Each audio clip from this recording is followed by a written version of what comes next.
name is Corporal Brandon Lovelady, Starkville Police Department's Public Information Officer. This is the weekly update covering Monday, July 11th at 8 a.m. to Friday, July 15th at 8 a.m. Officers had a total of 186 calls for service and took 39 reports. There was a DUI on Montgomery Street. There were 5 misdemeanor warrant arrests. There were also misdemeanor arrests for disturbing the peace, possession of controlled substance on Jonigan Street, possession of marijuana, disregard for traffic device, driving while license suspended on Jackson Street, and possession of marijuana on Jackson Street. Ensure you've reviewed our interactive map on Facebook.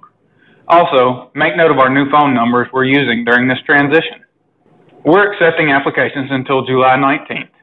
Applications can be obtained at Starkville City Hall or online at cityofstarkville.org. One team, one community, we're better together.